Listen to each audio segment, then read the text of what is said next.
Hello viewer, now I talk about local buckling of truss members. Now start of my lecture. Before start of my lecture, please click bell icon button, and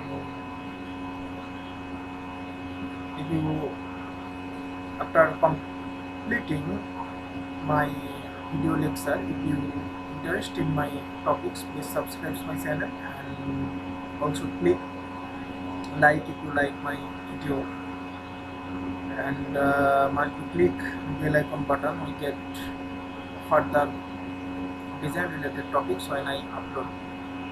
Okay, however, now I start local buckling of compression member of truss. Here is an example. This example is very familiar in professional works and very necessary in professional works. Now we start a double angle compression cord member.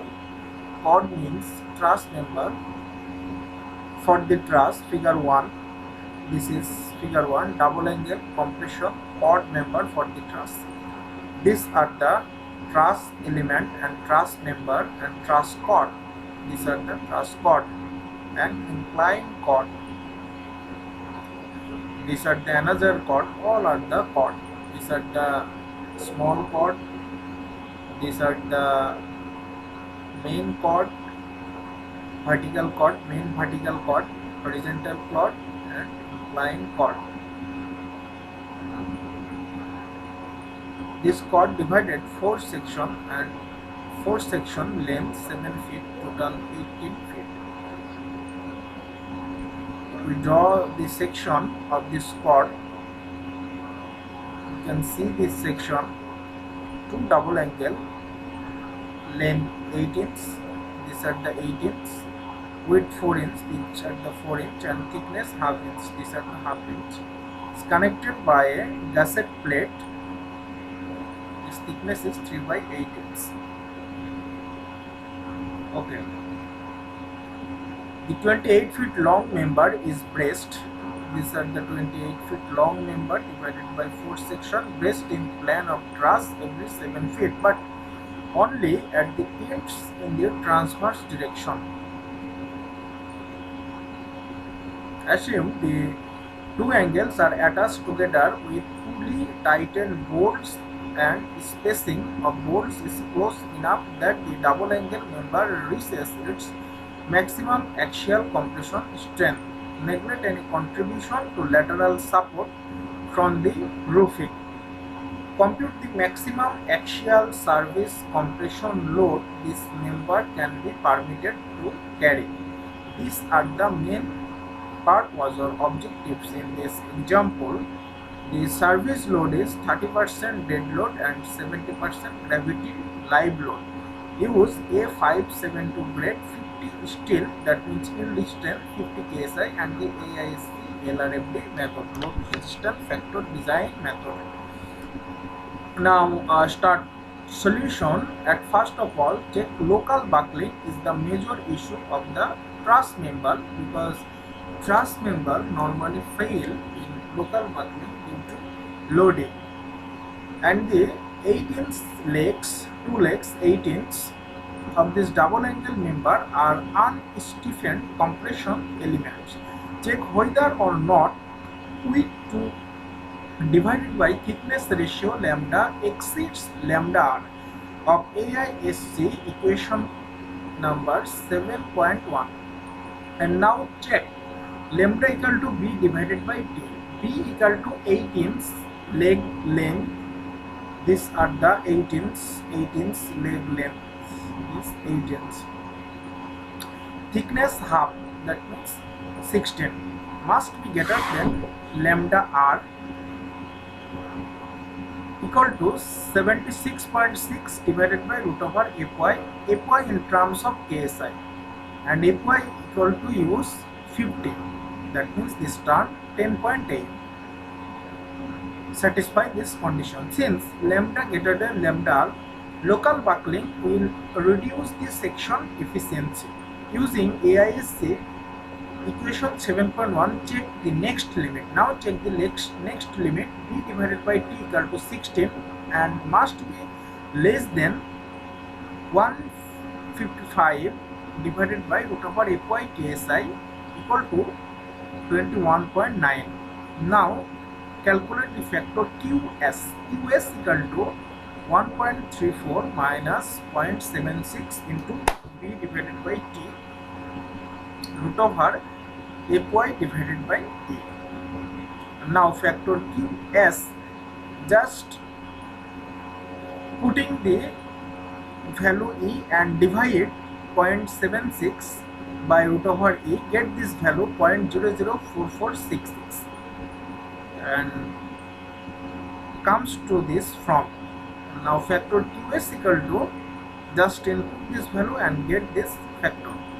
These are the factor. At first satisfy the condition and input this value to the conditions formula and then calculate factor QS.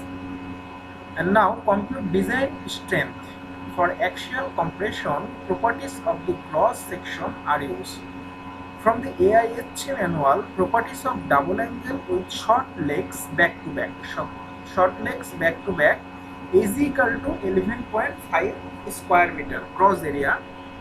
This area comes from AIHC manual, either manually calculate this area comes.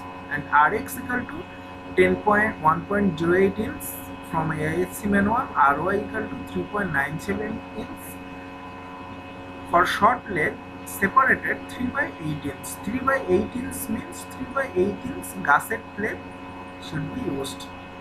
And assume K equal to 1. Now KLX divided by Rx. K is value input 1, L 7, L is the 7 meter is segment divided by 7 meter, 4 segment 28 meter, 7 into 12, just feet converted to inch divided by 1.08 equal to 78. Similarly, KLY R equal to RY equal to 1.08. From Y, L must be input 28 into 12, RY equal to 3.97 and equate this value 85.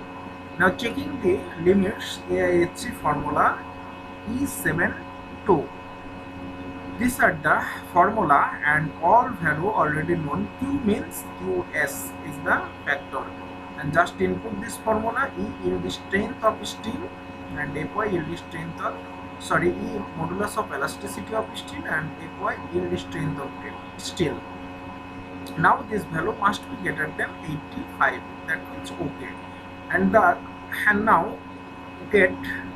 calculate critical force FCR equal to Q into 0.658 to the power Q Fy divided by Fe into Fy. All values are already known except Ap. Ap is the critical load from Euler formula, and now F equal to pi square E divided by KLR. In this case, L equal to must be used 28 meter, and these are the critical force, Euler's force. And now calculate F critical force. This F critical force at 26.9 KSI. And now axial compressive nominal compressive force 5 Pn and ultimate force Pu equal to 5 Pn equal to 5 FCR AZ, and 5 in this case for flexure 0.9, FCR 26.9 and AG equal to 11.5, and these are the value of Pu. In the condition, as per condition of questions, Pu equal to, these are the load combination of updated load combination, ACI load combination.